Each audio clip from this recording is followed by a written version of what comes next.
Winter was coming to the island of Sodor. The leaves had fallen from the trees, and fog rolled over the countryside. One chilly morning, Sir Topham Hatt came to Tidmouth's sheds. He had a special announcement to make. "A statue is to be put up at Peel Station," he said.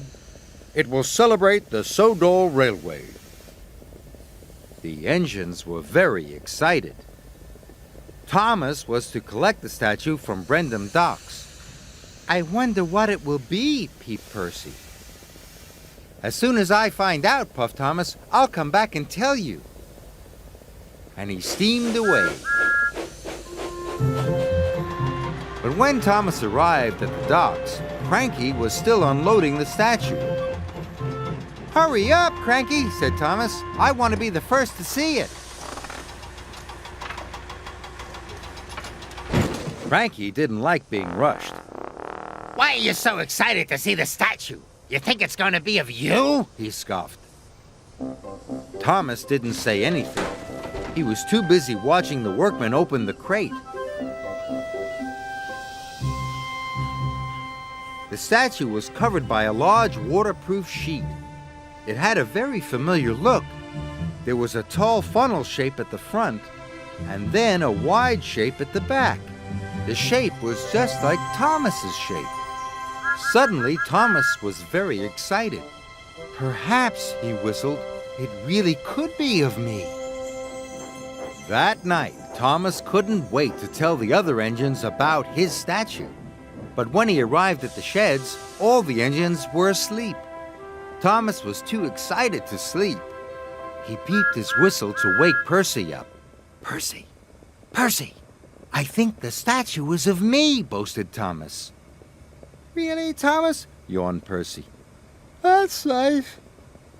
"It will be wonderful to have my very own statue," tooted Thomas.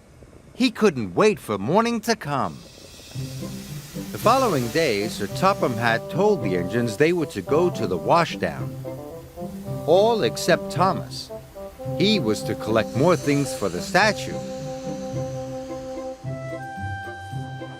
First, Thomas went to Wellworth Station. He was to collect a special block for the statue to stand on. "Are you looking forward to seeing my statue?" he called to Edward. "It might not be your statue," huffed Edward. But Thomas wasn't listening. Thomas arrived at Maithwaite Station. He had to collect a special podium for Sir Topham Hatt to stand on. "Look," Thomas cried to Emily. "Sir Topham Hatt will make a speech when they uncover my statue."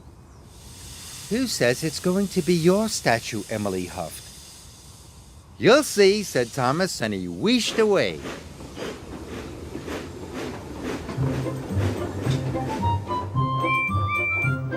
Percy arrived as Thomas's trucks were being unloaded. Thomas started to talk to Percy about his statue again. "Please stop talking about the statue," peeped Percy. Thomas was surprised.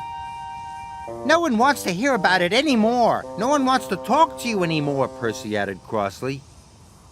"And neither do I." Thomas was left all alone. No one was talking to him. Thomas felt very sad. Thomas steamed toward Tidmouth sheds. It had started to snow heavily, but Thomas kept going as fast as he could.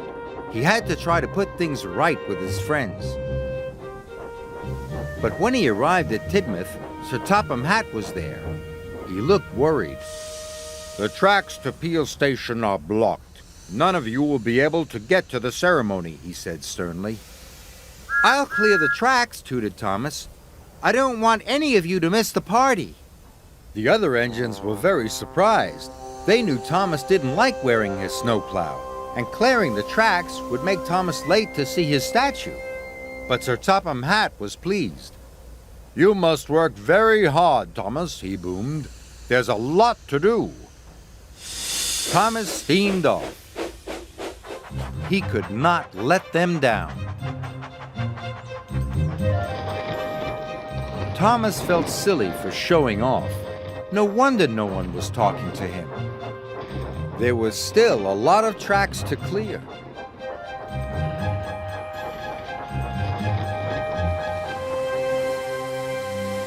Thanks to Thomas, everyone was able to get to Peel Station. They gathered nearby. The statue was covered in snow, but the sun had started to shine and the snow began to melt. Sir Topham Hatt told everyone how proud he was of all his engines.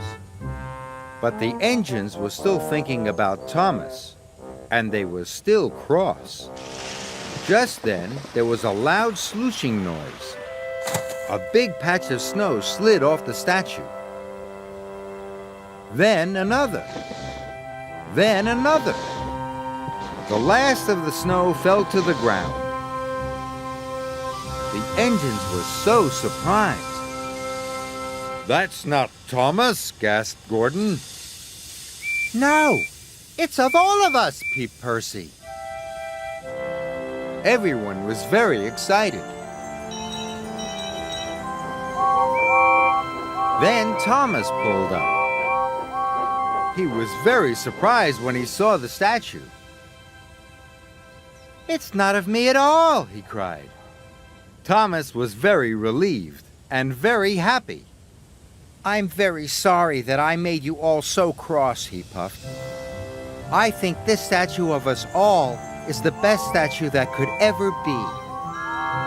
And all the engines agreed.